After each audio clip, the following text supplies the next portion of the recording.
So in the Persian Empire, the first king was of the Achaemenid Empire was King Cyrus the Great, and he was the first king to really worship Ahura Mazda, father of an empire. How Cyrus the Great founded the Achaemenid Empire and changed history. Cyrus the Great founded the Achaemenid Empire, and during his reign, Persia conquered much of southwest and central Asia and the Caucasus. By the time of his death in late 530 BC or early 529 BC, Cyrus had created the largest empire the world had yet seen at that point in history. His successors conquered territory as far as the Balkans in the west and the Indus Valley in the east. So King Cyrus is the king in the Bible who comes into Babylon and dries the river up and basically destroys the Babylonian Empire. Little is known about Cyrus's early life. His date of birth ranges anywhere from 600 to 580 BC, depending on the account you read. There is a legend about Cyrus's early years attributed to the historian Herodotus. Apparently, soon after Cyrus's birth, his grandfather, the king of the Median Empire, Astyages, had a dream. His magi interpreted it as a sign that Cyrus would eventually usurp him. And he has this little image on the side of his helmet. So basically here it says he was a Zoroastrian. Cyrus the Great, founder of the Achaemenid Persian Empire, was a devout Zoroastrian. By most accounts, Cyrus was a tolerant ruler who allowed his non-Iranian subjects to practice their own religions. And why do I think Cyrus was a Zoroastrian? Well, we have Mandane of Media, and Mandane of Media was a Shahbanu of Media and later the queen consort of Cambyses of Anshan, the mother of Cyrus the Great, ruler of Persia. So usually people follow their mother's religion. It says, according to Herodotus, Mandane was the daughter of Astyages, king of Media. Shortly after her birth, Herodotus reports that Astyages had a strange dream where his daughter urinated so much that Asia would flood. Okay? So I believe that Cyrus, religion of Zoroastrianism, was brought from Media. Zoroastrianism in Britannica, ancient pre-Islamic religion of Iran that survives there in isolated areas and more prosperously in India, where the descendants of Zoroastrian Iranian immigrants are known as Parsis or Parses. The ancient Greeks saw in Zoroastrianism the archetype of the dualistic view of the world and the human destiny.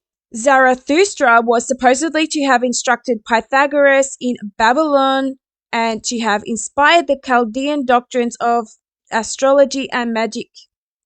It is likely that Zoroastrianism influenced the development of Judaism and the birth of Christianity. The religion of Iran before the time of Zarathustra is not directly accessible, for there is no reliable source more ancient than those composed or attributed to the prophet himself.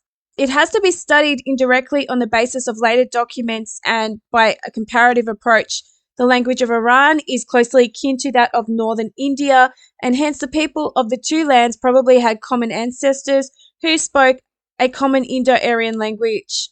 Both collections exhibit the same kind of polytheism, with many of the same gods, notably the Indian Mitra, the Iranian Mithra, the cult of fire, sacrificed by means of a sacred liquor, Soma, India, in Iran, Homer. So they're pretty much the same people, same beliefs or philosophies. The Hittite emperor and the king of Mitanni. So the people of Mitanni were Hittite related. Hittites used the same solar sky disk. The list includes Mitra and Varuna, Indra. Zarathustra or Zoroaster was a priest of a certain Ahura, Avestan, equivalent of Sanskrit Asura, with the epithet Mazda, wise, whom Zarathustra mentions once in the hymns with the others. Similarly, Darius I and his successors worship Ahura Mazda and the other gods who exist, or Ahura Mazda. So this was the first sort of use of this religion in Persia. Again, the first notable invocation of Ahura Mazda occurred during the Achaemenid period, 550-330 BC, with the Behistun inscription of Darius the Great. Now, this is obviously not an academic website, but it's a Stargate to the Cosmos, Zoroastrianism. Marduk was Persia's Ahura Mazda. So Zoroastrianism was Marduk, Persia's god Ahura Mazda. So it says here, Zoroastrianism, around 1000 AD, Marduk, aka Ra, Zeus, Satan, they're saying, Lucifer, Anunnaki, lord of Babylon, sent his son Nabu north to Persia, Iran, to herald him. Nabu, called Zarathustra below in Persia, preached that his dad, both Messiah and Supreme God, would make Persia great. Now, I'm not sure where they're sourcing this, but Nabu's proclamation echoed his rewrite of Marduk's Babylonian New Year ritual. So I'm looking into this a bit more. This is the Iranian Chamber Society, A Religion of Iran, Secrets of Zoroastrianism by Mark Willey. About 1400 BC, a 40-year-old hermit from northeast Iran named Zoroaster came down from his mountain to preach a new religion. Zoroaster had been visited by the god Ahura Mazda, who proclaimed that he was the only god in the universe. Unlike most gods, Ahura Mazda was all good, all-knowing, and all-powerful, as well as being invisible. In fact, he was so perfect that he needed mediators like angels between himself and the world. Ahura Mazda struggled against the lie, which was not just words but actions represented by Ahriman and his devils. Zoroaster taught that when people died, they crossed the Shivat bridge, a sifting bridge which the bad people fell off into hell, where the good people crossed to find a golden maiden who led them into the light of heaven, where their primary purpose was singing. In contrast, the Jews believed in Sheol, a pit beneath the earth where people went when they died. The major myth of Zoroastrians was that a virgin would bear the Shalshant, a man who would save the world. So here we have prophecy of the Messiah being born. We have the Muslim faith being born out of this story as well, because they've got exactly the same story in the Islamic faith, that there's a bridge you cross into heaven, and if you have a special coin, you can cross the bridge, and obviously you get, is it 70 virgins, I think? It's just a spin-off from this Zoroastrian story. Now, people might say that Christianity is also a spin-off of this Zoroastrian story about a virgin bearing the Messiah, but I'll go into this a bit later, why I think it's not. And, this Sirat Bridge, I believe it's called, in the Islamic faith, which is a direct link back to Zoroastrian faith, also sounds a lot like the Egyptian Book of the Dead and the Book of Thoth and Hermes, which is the Egyptian religion, that talks about the weighing of the heart. So the heart is placed on a scale, and if it's lighter than the feather, then you get to pass over into the afterlife. I believe this ties back to Isaiah 19. And we can also see the Rainbow Bridge of the North mythology represented here with the bridge to heaven or the afterlife. A book of judgment records the acts of people on earth who, after the millennium, would face judgment day, be resurrected to an earthly paradise. In contrast, the Jewish idea of Savior was that he was a future king, a political Messiah, then a transcendent Messiah. And, we have Jesus, who wasn't a political Messiah, he was a transcendent Messiah. So that's why a lot of people say that Jesus is a Zoroastrian invention, I guess, or he was a Zoroastrian. I think he was just the Messiah. I think that these particular groups have this ancient prophecy, and the prophecy of Isaiah, which I keep bringing up. And so when we go to Isaiah 19, Egypt, Assyria, and Israel blessed. In that day, 5 cities of the land of Egypt will speak the language of Canaan and swear by the Lord of hosts, one will be called the city of destruction. says here, in that day Israel will be 1/3 with Egypt and Assyria, a blessing in the midst of the land, whom the Lord of hosts shall bless, saying, blessed is Egypt my people, and Assyria the work of my hands, Israel my inheritance. So basically, it's saying here that there's 3 parts to heaven, and Egypt and Assyria are 2 of those parts. It goes on to talk later about the fall of Assyria, the fall of Egypt, and referencing mighty trees and cedars and dragons. So, I've got to look into this further. I don't quite understand it 100%, but, in some ways, if Israel is restored to the new Jerusalem or the new kingdom of God, I'm wondering about Egypt and Assyria as well. And we know that it says here that Israel is my inheritance. And who inherits the kingdom of heaven? It's Jesus. So Jesus being the birth of the Messiah that inherits the kingdom of God, the Son of God. So I think that these ancient religions are tied to this and the prophecy of the Messiah, because we have the Messiah kings coming out of Egypt, the Assyrians Messiah kings, and we have the Israelite or the descendant of Jacob, who is a descendant of Shem's Messiah king. And I've got a feeling that each one of these empires stems from one of the sons of Noah.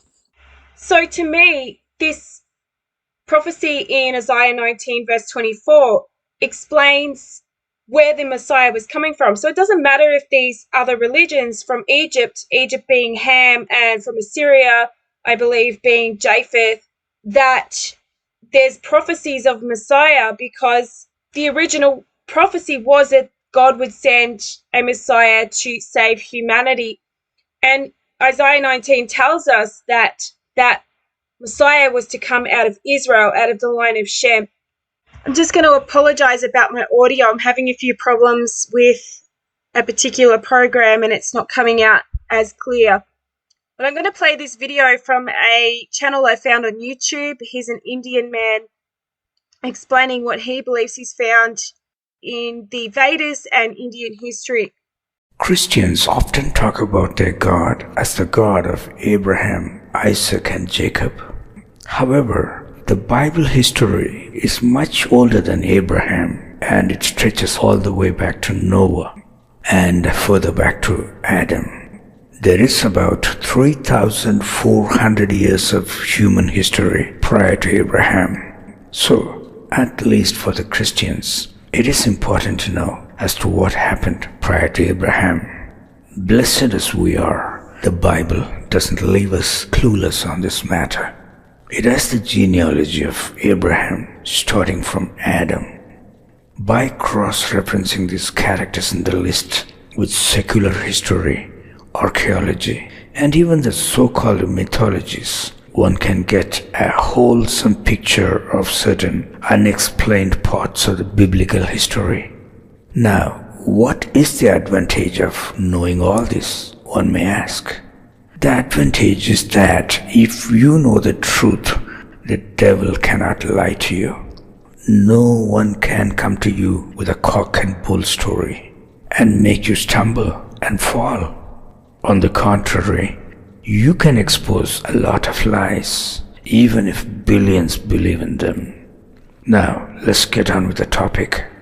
Here, I have a timeline chart put together by a reliable Bible scholar named Steve Rudd.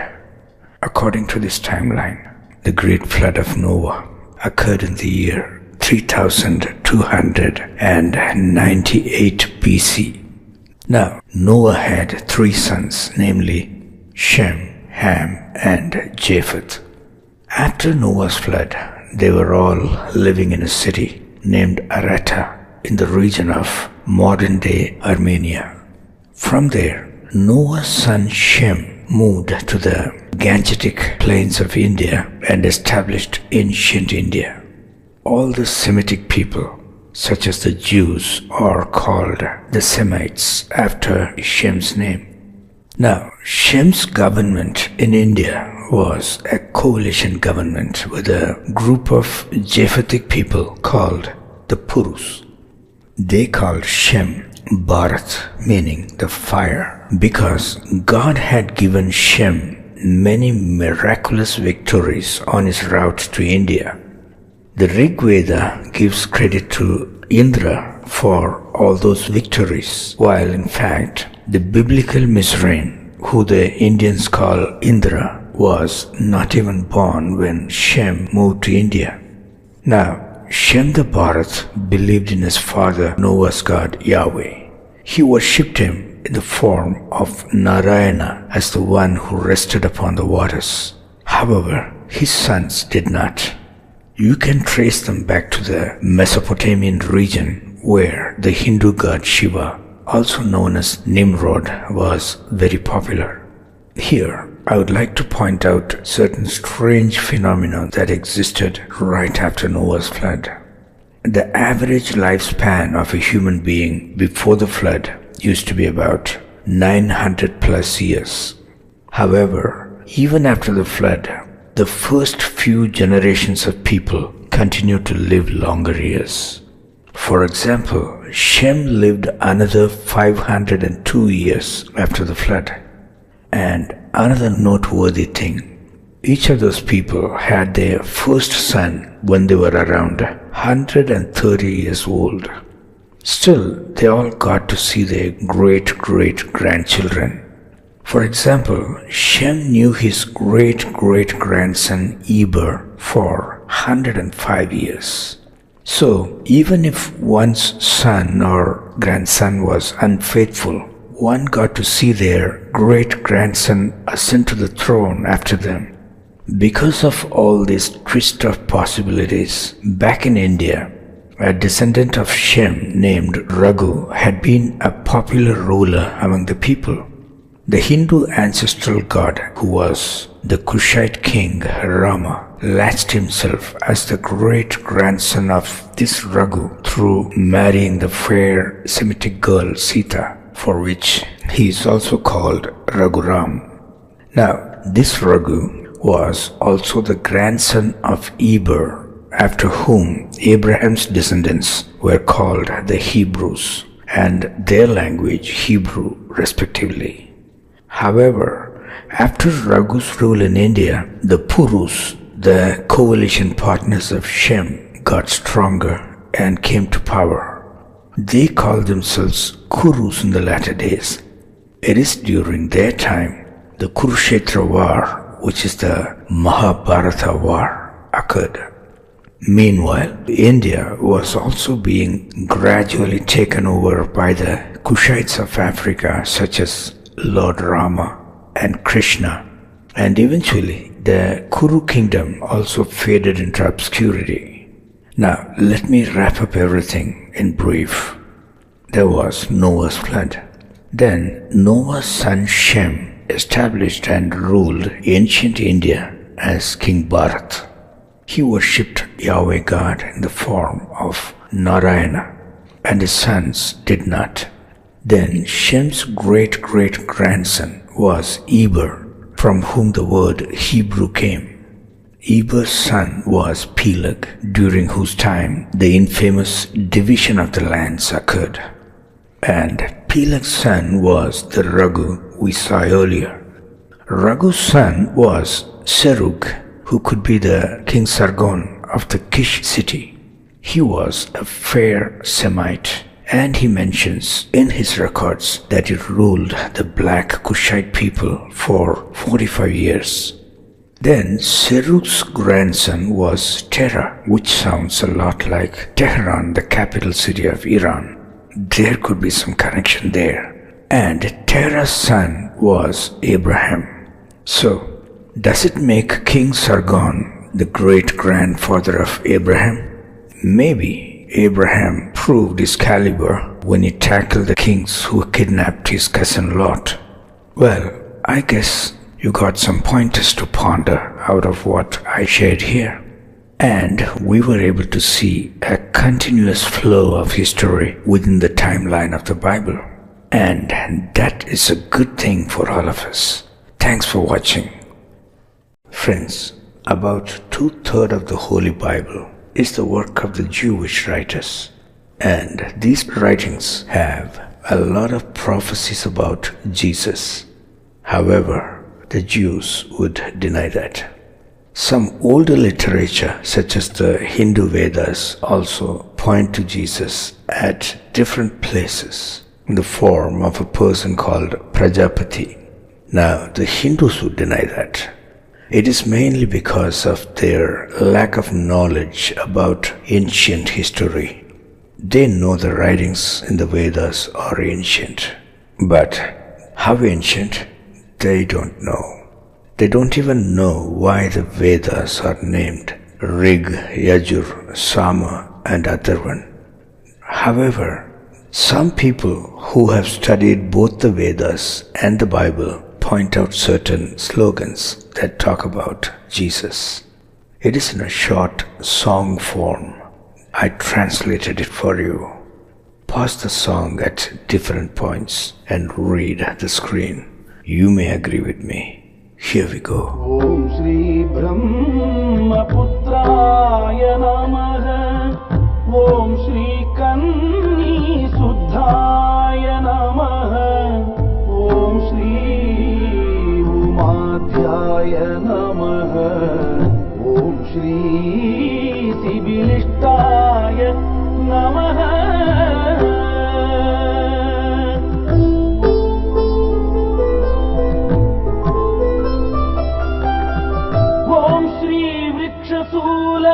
Arudaya Namaha. Om Shri Mrityunjayaya Namaha. Om Shri Vrikshasula Arudaya Namaha. Om Shri Mrityunjayaya Namaha. Om Shri Pavitra Devaya Namaha. Om Shri Agnishwaraya Namaha. Om Shri Pavitra Devaya Namaha. Om Shri Agnishwaraya Namaha. Om Shri Brahma Putraya Namaha.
So likewise, Graham Hancock here is reading a prophecy of Thoth from the Hermetic text. And I'm interested because we see these parallels between these two different religions, the Egyptian, Greek, Hermetic text, and the what I believe is Assyrian and Japhetic religions of India and the Persians, both having messianic prophecies and both talking very similar language to the Bible. Is it a relation to Isaiah 19? At some point, Assyria and Egypt were equal thirds with Israel as part of God's kingdom or heaven. Hermes was the Greek version of the ancient Egyptian god Thoth. The Romans knew him as Mercury. And in a dialogue, the Hermetica, many of them are dialogues between Thoth Hermes and various pupils of his.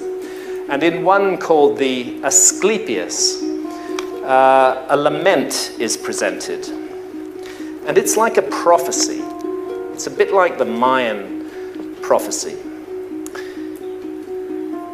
Egypt seems to stand as a metaphor for the whole world in this, and to my mind, for the world in our time. This lament, this prophecy is speaking directly to us. So it's Hermes speaking, and he's saying to Asclepius this: do you know, Asclepius, that Egypt is an image of heaven? Or to speak more exactly, in Egypt, all the operations of the powers which rule and work in heaven are present in the earth below. In fact, it should be said that the whole cosmos dwells in this our land, as in a sanctuary. And yet, since it is fitting that wise men should have knowledge of all events before they come to pass, you must not be left in ignorance of what I will now tell you. There will come a time when it will have been in vain that Egyptians have honored the Godhead with heartfelt piety and service, and all our holy worship will be fruitless and ineffectual. The gods will return from earth to heaven. Egypt will be forsaken, and the land which was once the home of religion will be left desolate, bereft of the presence of its deities.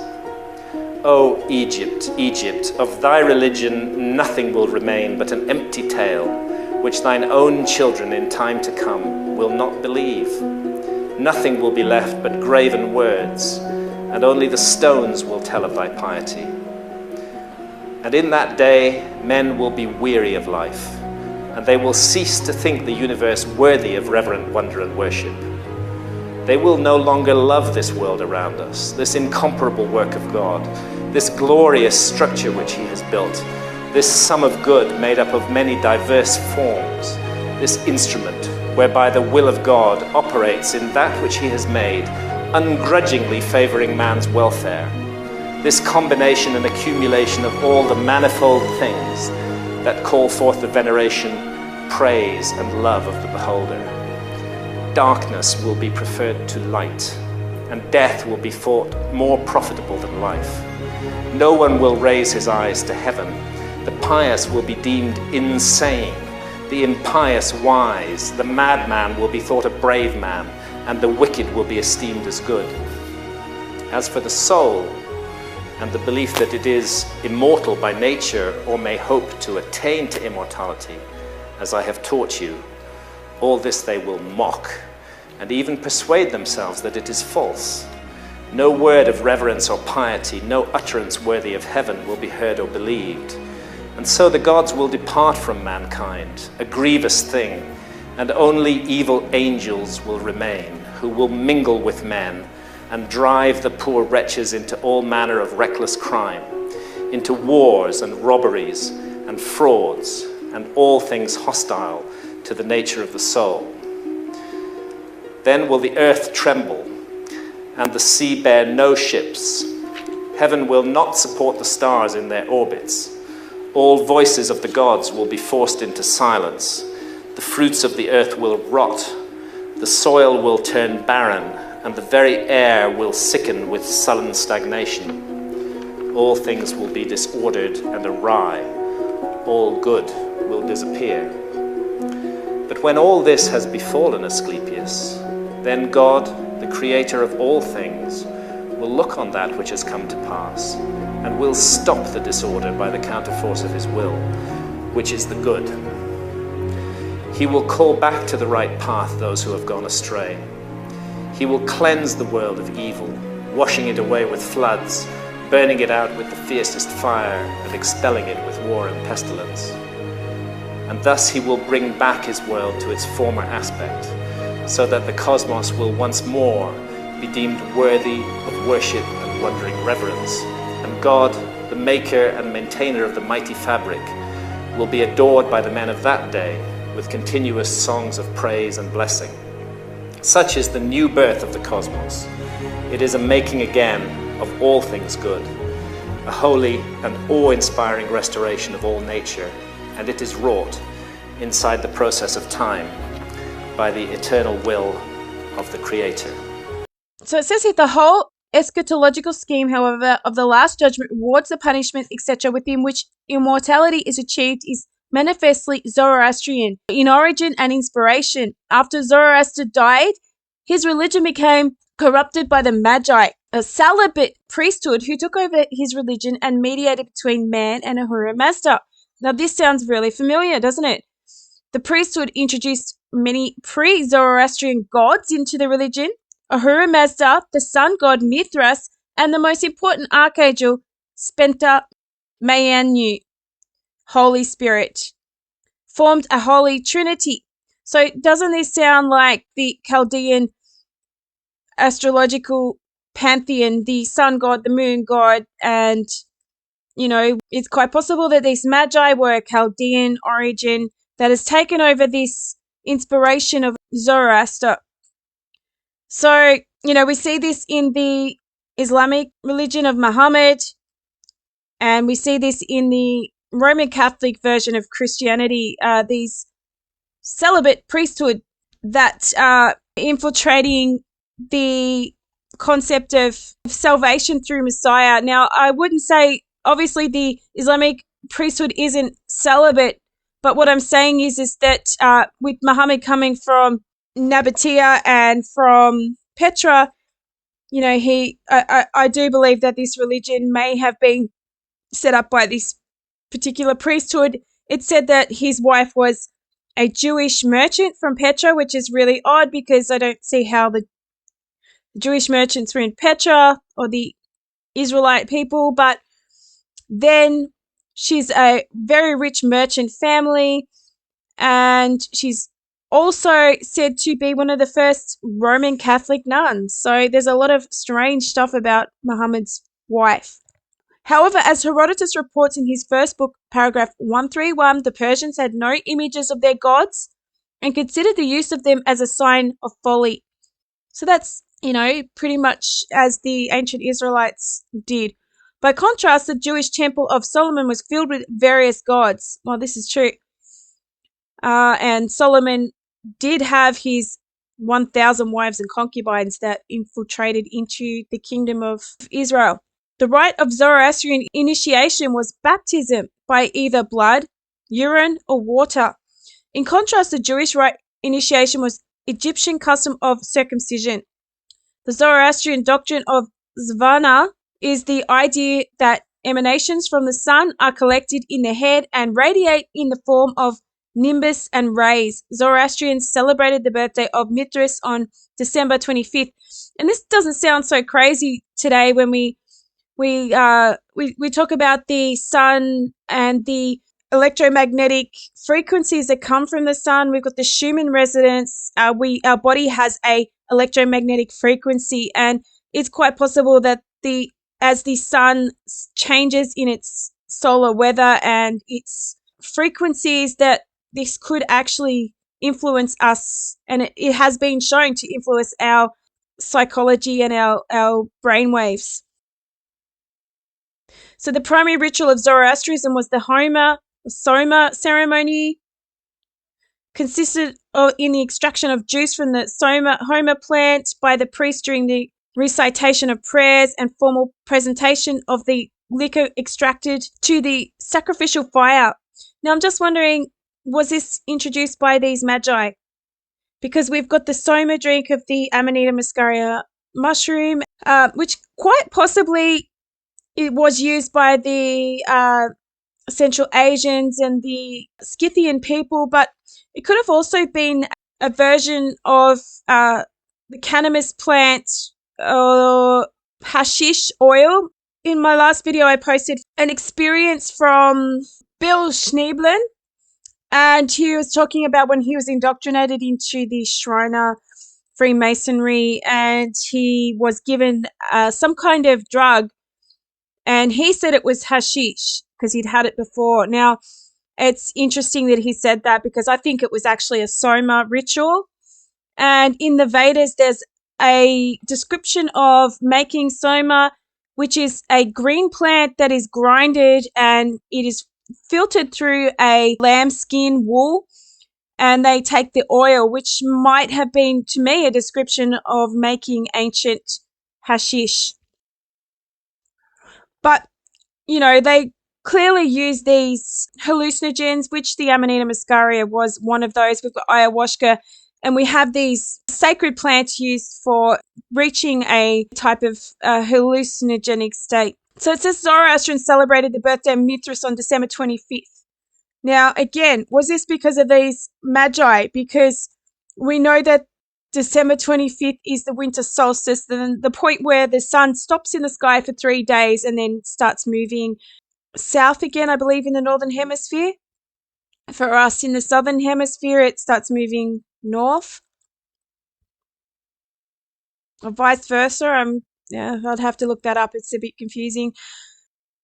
So, we've got all these possible links to and corruptions of these religions through these Babylonian magi, Chaldean Nabataeans, which I think they're Nabataeans.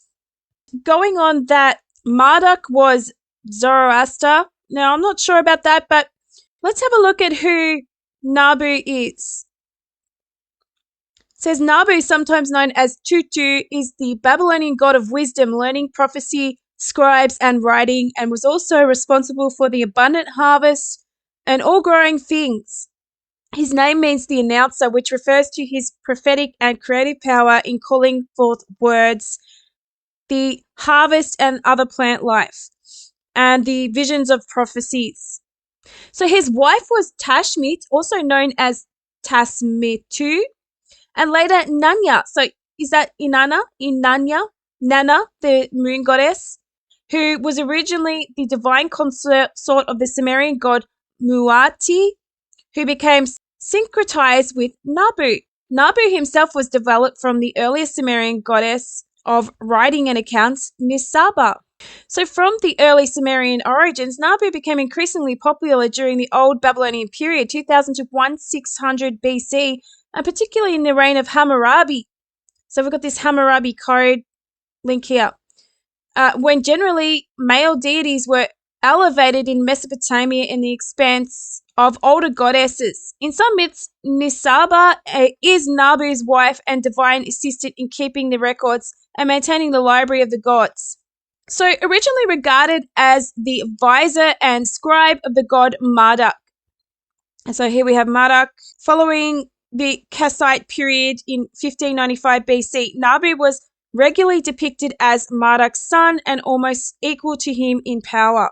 Marduk was a patron god of Babylon who presided over justice, compassion, healing, regeneration, magic, and fairness. Although he is also sometimes referred to as the storm god, so we've got Zeus back again, the storm god of the Nabataeans. What was his name again? It was this guy here, Dushu, I think it was. Dushara. His temple, the famous ziggurat described by Herodotus, is considered the model for the biblical Tower of Babel. So it was Marduk, Nimrod, quite possibly. Greeks associated him with Zeus and the Romans with Jupiter. Marduk seems to have originated from the local deity known as Asher Luhi, a farmer's god symbolized by spades, known as a Maru, which continued as part of his iconography. Now, Maru reminds me of the island of Mount Meru. In Hindu mythology, a golden mountain that stands in the center of the universe is the axis of the world. It is the abode of the gods, and the foothills are the Himalayas, to the south of which extends Bharatavasa, the land of sons of Bharata, the ancient name for India. The roof tower crowning the shrine in the Hindu temple represents Meru. As the world axis, Mount Meru reaches down below the ground into the nether regions as far as it extends into the heavens. So we have this Mount Meru mythology, which is related to antediluvian people. It's related to possibly a pole shift, the North Pole. And we've got this god of the mountain, Mount Maru, and we go back to Marduk, and he is known as a Maru. Is he a descendant of Maru pre-flood? It says Marduk's name, however, though linked to the Maru, translates as bull calf. Although he was commonly referred to simply as Bel Lord, far from the local deity he sprang from, Marduk would become one of the most prestigious gods of all Mesopotamian pantheon. He was the son of the god of wisdom, Enki, also known as Ea, considered a creator god in some myths. Says that the Babylonian creation myth, Emuna Elish, tells the story of Marduk's rise to power in the beginning of time. The universe was undifferentiated, swirling chaos which separated into sweet fresh water known as Apsu, the male principle, and the salty bitter water known as Tiamat, the female principle. These two deities then gave birth to the other gods. And we have this stele from the Babylonian Marduk temple, and it's here we got up here this winged disc that looks Egyptian. This really could almost consider this stele Egyptian if it wasn't for these Babylonian writings. So when we go back to the writing of Helena Petrovna Blavatsky, and she says that the mystic name of the caste devoted to Nabu, god of secret wisdom, which shows on the face that the Nabataeans were an occult brotherhood. The Nabataeans, who according to the Persian Yazidi, originally came to Syria from Busra, were a degenerate members of the fraternity. Still, their religion, even at the late day, was purely Kabbalistic. Nebu is the deity of the planet Mercury, and Mercury is the god of wisdom, or Hermes. So we've got Blavatsky again saying that these mystics, these magi, what I believe Chaldeans, because it says here they lived in ancient Chaldea or Babylonia, were basically the astrological worshippers, the Radhanite merchants, the people that are behind the whole control of religion and politics since history of man. They're either, in my opinion, descendants of this Nimrod Babylonian culture, or they are Semites related to Abraham, because they're carrying through this Messiah belief and religion, but also whenever the truth seems to come along, if we look at this story of Zoroaster, that it's potentially they're corrupting any truth that's coming out to the people through their ancient Babylonian religion, which we see today in our own so-called Christian religions.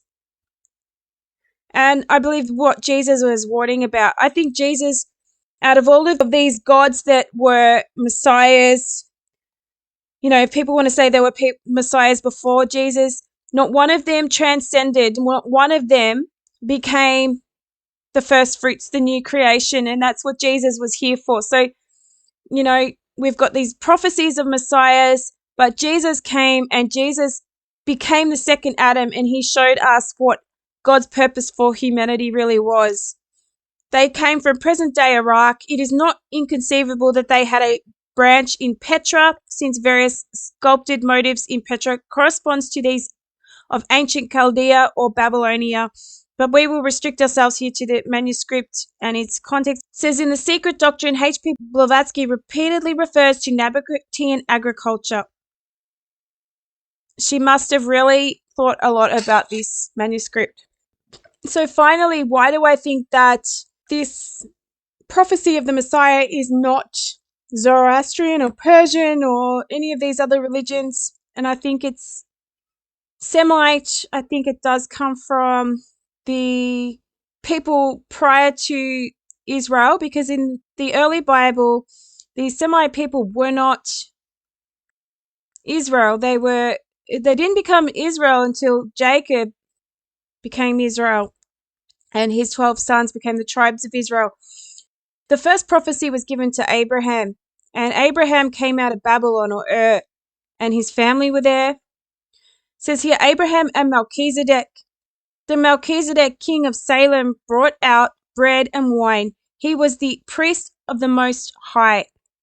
And he blessed him and said, Blessed be Abraham of God Most High, professor of heaven and earth, and blessed be God Most High, who has delivered your enemies into your hand. And he gave him a tithe of all.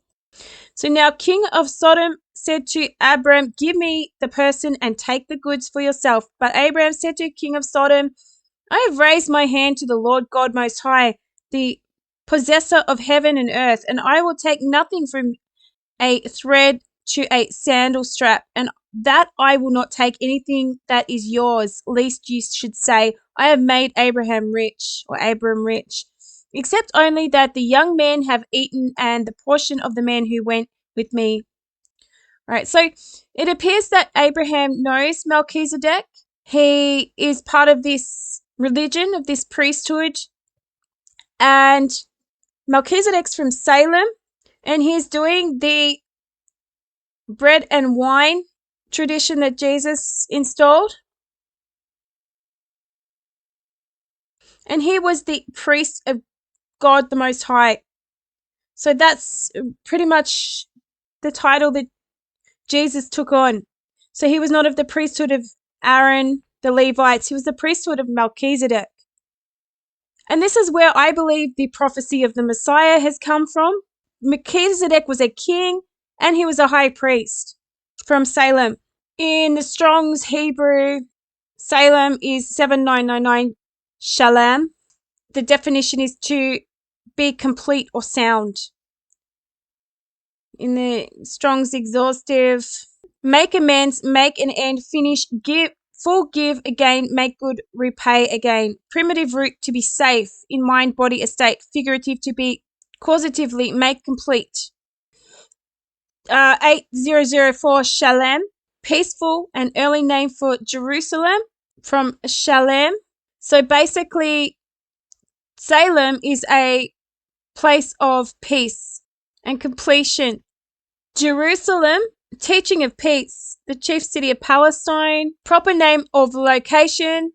So the meaning of Jerusalem means Yara, foundation, and Shalem, peace, completion. So the New Jerusalem means a city in God's kingdom that has a foundation of peace and completion. And isn't that the truth when we see the apostles talking about Jerusalem? Its foundation is the 12 stones of the apostles and the 12 gates. It's built on a foundation of peace and the philosophy of Jesus and a philosophy of completion of mankind. So Melchizedek is the king of peace, the prince of peace, the king of priests, and he's the king of completion. He's also the high priest of peace and completion, and that's Jesus. In this article here, the mystery solved the identity of Melchizedek. Apart from Melchizedek's appearance in Genesis, King David, and especially the New Testament book of Hebrews, addresses the significance of this figure. Our understanding of Melchizedek's identity is enormous, augmented when we join these three accounts together and consider them as a whole. It says, we have already seen that Jesus Christ is the mediator between God and man. His willing sacrifice for our sins uniquely qualified him for this crucial role. Yet, the pre-existent world also prefigured this sacred office during the time of Hebrew patriarch Abraham. He did so in the person of Melchizedek, priest of the Most High God. The book of Genesis only briefly mentions this mysterious person, but King David and especially the New Testament book of Hebrews does not miss his deep significance. To understand Melchizedek's identity, we must let the Bible interpret the Bible. Our breadth of understanding is augmented enormously when we join these three accounts together and consider them as a whole. First, let's look at Genesis' account. After rescuing his nephew Lot from military capture, Abram, whose name was later changed to Abraham, encountered Melchizedek. Then we read that before. It is interesting to note that Melchizedek greeted Abraham with bread and wine, later to become the symbol of Jesus Christ, Passover sacrifice of his body and blood. Also, Melchizedek addressed God as possessor of heaven and earth. Around 2,000 years later, Jesus addressed the Father as Lord of heaven and earth. Psalms 110, one of David's Psalms, is one of the most theologically significant. As pointed out in the earlier chapter of this booklet, it features both the Father and the Word as the opening verse. The Lord said to my David, Lord, sit at my right hand. It is Christ who now resides at the Father's right hand, Hebrews 8:1 and Hebrews 10:12, Hebrews 12:2. Keeping the general context of Psalms 110:1 in mind, notice Psalms 110:4 The Lord has sworn and will not relent. You are a priest forever, according to the order of Melchizedek. This is the same Lord who spoke to David's Lord, the pre-existent world in Psalms 110:1, still speaking to the same being. This certainly helps to indicate the identity of the mysterious Old Testament personage, yet it is the book of Hebrews that gives us the strongest evidence. Hebrews commentary on Melchizedek. So important is the basic subject that one entire New Testament chapter is devoted to the explaining of the significance of just 3 verses in the book of Genesis. The topic is introduced in the last verse of Hebrews 6. The writer points out that Jesus has become high priest forever according to the order of Melchizedek, as King David foretold so long ago in Psalms 110. Then in Hebrews 7, the author goes on to consider the amazing attributes and qualities of God's high priest of old. For this Melchizedek, king of Salem, first being translated king of righteousness and then also king of Salem, meaning king of peace, remains a priest continually. Hebrews 7, 1-3. Consider that Melchizedek means king of righteousness. It would essentially be blasphemy to apply this title to any human being because all have sinned and fall short of the glory of God. Only a divine being would appropriately bear this awesome title. Says the New Bible Commentary Revised, note that Scripture pictures him, Melchizedek, as one who is king as well as priest. The combination of these 2 offices was to be a distinguishing characteristic of the Messiah. Melchizedek's next awesome title is King of Peace. Of course, fallible human beings simply do not know the way of peace. Romans 3:10, Romans 3:17. And to apply such a title to any man would again be virtually blasphemous. Jesus Christ himself is the Prince of Peace, Isaiah. And when we look at these magi who seem to have taken over spirituality and in all throughout history and have replaced themselves as this mediator between God and mankind, even the priesthood of Aaron did this. We see that the Roman Catholic Church do this in the form of the Pope. They're all antichrist. This is antichrist. So any high priest or king that considers themselves in place or the mediator between God and man is antichrist. And Jesus being the first fruit of the second Adam, he is the high priest, he is the king. He tells us that we will be kings and priests, and I believe that is of our own life in a form of anarchy, that we do not need kings on earth or priests on earth to rule our life and make us moral, righteous men. Like a son of God, the equation between these 2 great personages becomes clear as we read in Hebrews 7. Hebrews 7:3 describes Melchizedek as being without father, without mother, without genealogy, having neither beginning of days nor end of life, but made like the Son of God, and one who remains a priest continually. His priesthood never ceased. The only priest who could possibly have fit these qualifications was the pre-existent Word, the great being who was on hand before the very creation itself. John 1:1. The description without father, without mother means far more than just the supposition that Melchizedek's family connections were simply omitted from the Genesis account. He had no physical human parents. In context, the phrase having neither being beginning of days nor end of life makes that point crystal clear. Finally, the phrase made like the Son of God, bearing the likeness of the Son of God, is further strong evidence of Melchizedek's identity. He was like the Son of God because he was not yet in actuality the Son of God. That is, until he was later begotten by God the Father through the agency of the Holy Spirit. Melchizedek couldn't have been Father because he was the priest of the Most High God. He could only have been the eternal, pre-existent Word who later became Jesus Christ, the Son of God. So, wow, the Bible's telling us Melchizedek has no father, no mother. He is pretty much Jesus before he became a man in the flesh. So, let that sink in. In the Bible, Adam and Eve walked in the garden with God. A lot of people say that they were walking with Jesus. I've heard that said. It's quite possible.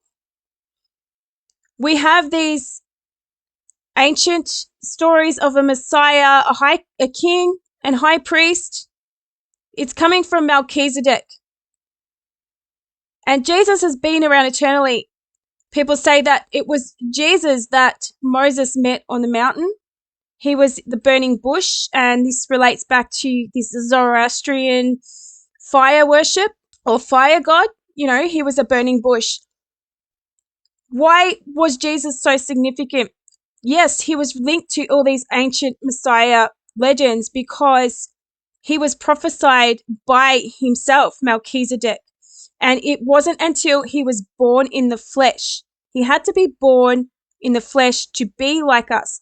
God sent his son to be like us, to suffer the life that we have to go through in this flesh. And he was the first of us to win. He was the first of us to beat sin. He was the first of us to beat death.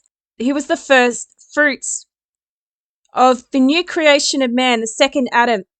And all of us who come under or enter through the gate of Jesus will receive this resurrection. We receive this transformation first in the spirit and at the end in a physical, resurrected spiritual body. I don't care what anybody says to me that, oh, Jesus is just a type of all these Messiah legends.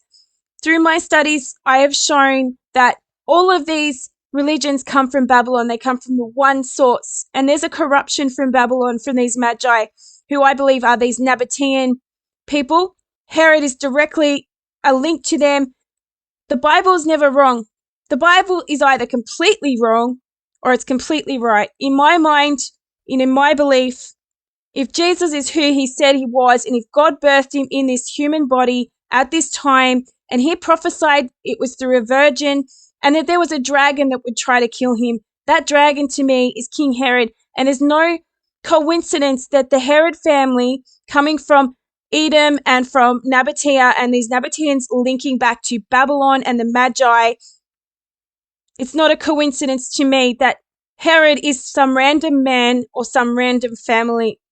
And to me, he is a type of Antichrist. He is another part of these ancient Chaldean Kabbalistic priesthood, because we see that they took the Kabbalah to these ancient kingdoms, and they are constantly trying to corrupt the truth of God and trying to hide it because they gain power in this world. They inherit this world. They do not inherit the new kingdom. And they are today scrambling and fighting to keep control of this world. But, all God needs to do is cause people's minds to be awake, and they will have no power. And at the end of time, their power will be taken from them. They will no longer have control of this world. Now, people say that Satan was given the power of this world, the prince of the power of the air. And I think that comes down to frequency, the air. We have a lot of frequencies within our realm, within our earth. We are enclosed and entrapped in this earth, and these frequencies keep us controlled in some ways through our mind and the way we think. Whatever Satan is, whatever that evil power is controlling this realm at the moment through frequencies and through our inability to be the full creation. It's pretty evident to me that ancient people in the past had the ability of telepathy and different electromagnetic frequencies, and the resonance of the earth was different. Without going off into woo-woo land, some people might think I'm crazy, but this is scientifically backed. And, we look back at ancient cultures and the amazing things they could do that we have no idea how to do. We were a very different creation back at the beginning of time. And today we are under the control of the evil one, and the evil ones, these are the priesthood of the evil one, in my honest opinion. The dragon, whatever that is or means. Going back to Melchizedek being Jesus, first time, at this time, according to Isaiah 19, it was Israel that was God's inheritance, and who inherited that kingdom? It was God's son, Jesus, or Melchizedek. And it was at this point in time that God revealed his plan for the salvation of humanity to become the second Adam, the second creation, through his son Jesus. And none of these other messiahs ever did that. They were just a promise of what was coming. And this promise has trickled down through the knowledge of the ancient cultures from this time, from the very beginning, from Abraham, who came from Babylon. So this is my final conclusion on all of this research, really. So Cypros was the mother of King Herod the Great.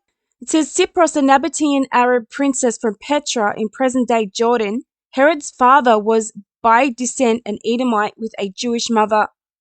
His ancestors had converted to Judaism. Herod was raised as a Jew. Strabo, a contemporary of Herod, held that the Idumeans, whom he identified as of Nabataean origin, constituted a majority of the population of Western Judea. So in this quote from Jeremiah 51-34, it says, Nebuchadnezzar, the king of Babylon, hath devoured me. He hath crushed me. He hath made me an empty vessel. He hath swallowed me up like a dragon. He hath filled his belly with my delicates. He hath cast me out.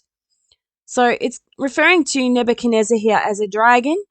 And we have a picture here of Nebuchadnezzar, the second king of Babylon, 630 to 562 BC, Babylonian king of the Bible, depicted as cruel, conquered the Israelites and took them into slavery in Babylon.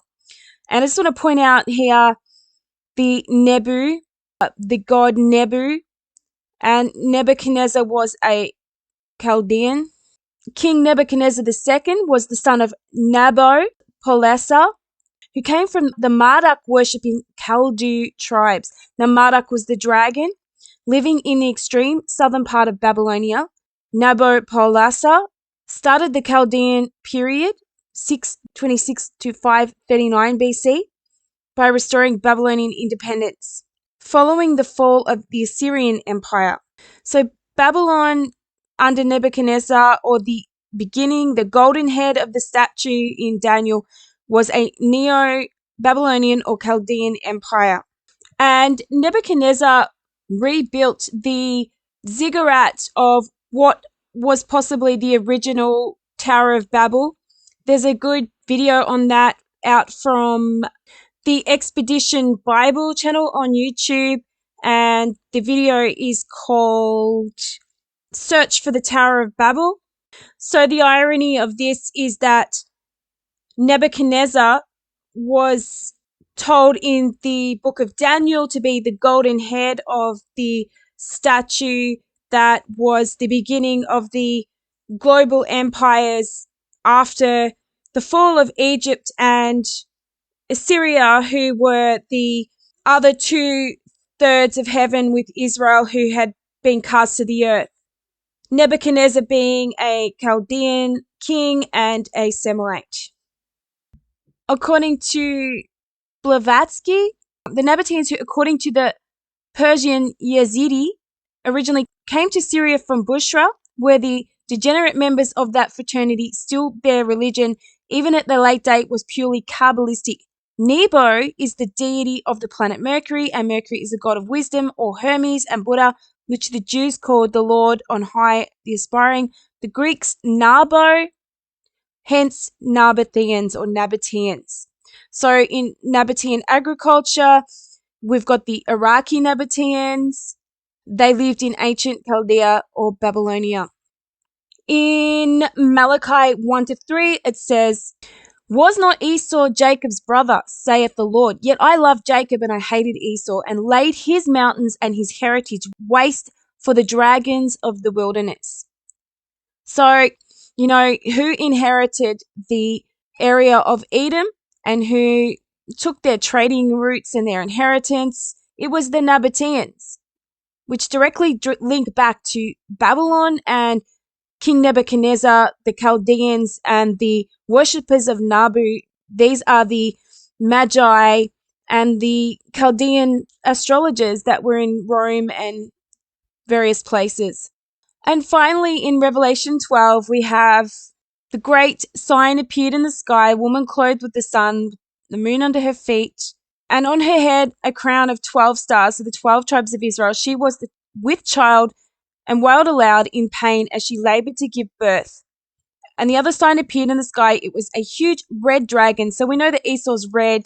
We know that the dragons are Nabataean, or is referred to Nebuchadnezzar. So the Edomites and these Chaldean Nabataeans, it says, with 7 heads and 10 horns, and on its head were 7 diadems.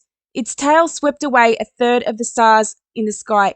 So it was these Herod Nabataeans that cast Israel the third, according to Isaiah 19, out of heaven.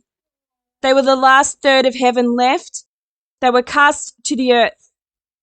And it was via the Vespasian and Titus, his son, who were pseudo-Herods.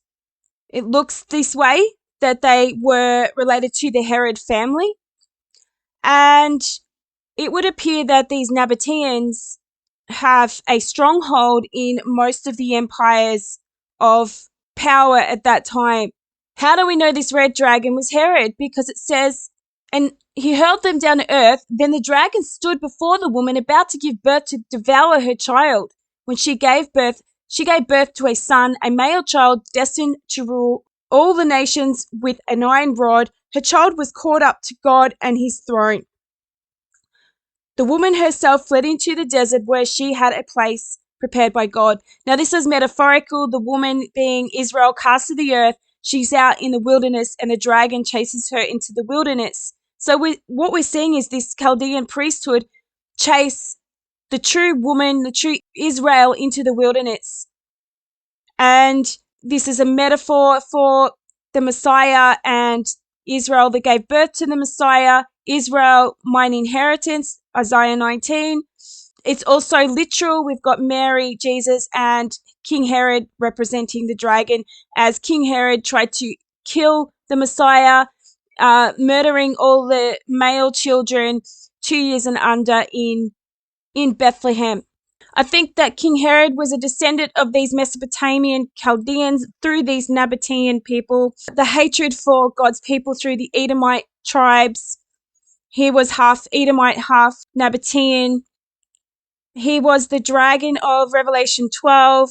I believe that these Chaldean magi are Semitic via the relation to the family of Abraham, or whatever they were worshipping in Babylon at that time. When we look at the idols that the family of Abraham were worshipping, I think the Nabataean people are the merchants of all of these trading routes that go back to the beginning of civilization. So the Spice Road in the south in Arabia, the Silk Road north going through to Asia, up into Europe as well, through Iran, Iraq, and Anatolia, Turkey today. I think that there's 2 forms of them, which is there's the beast of the sea and the beast of the earth. I think the beast of the earth is the obvious inland side from Israel or Jerusalem, which is the Asian Silk Road merchants. I think the false prophet is Muhammad, who rose up out of the Nabataean region in Petra, who controlled the Silk Road earth trading routes. Then we have the other side, which is the beast of the sea rising up out of the Mediterranean. And we have these merchants also being seen in the sea trade along with the Phoenicians. And they're then in more modern times running the cities of Venice and Genoa, the banking families, the black nobility, which still run our world today, which have controlled Europe and have controlled the West through the aristocracy, the kings, the banking, through the Holy Roman Empire, the religion, the Rhodian law. So basically the beast of the sea is based on this Rhodian law from the island of Rhodes, and the beast of the earth is pretty much the Hammurabi Code law. So we've got these two laws that go along with these two beasts, and then we have the law of God, the law that was given to Moses, and then at the end of the day, Jesus gave us the final law, which is to love God with your whole heart and to love your neighbor as yourself, and that's all you really need. You don't need all these stupid laws to rule your life as a king and priest of your own life, as a sovereign person. You just need to love God with your whole heart and love your neighbor as yourself. And that pretty much covers everything. One final thing I wanted to say too, that, when they talk about the mark of the beast, and it's a sting, the sting of the scorpions. And it says here, a primitive root to separate, literally to disperse, figuratively to specify, also by implication a wound, scatter, declare, distinctly show, sting. And, I'm just wondering if the sting of the scorpions or the astrologers, the magi, is the mystery religion. So that the scorpions in Revelation, or the strange creatures with tails like scorpions, and they sting the people.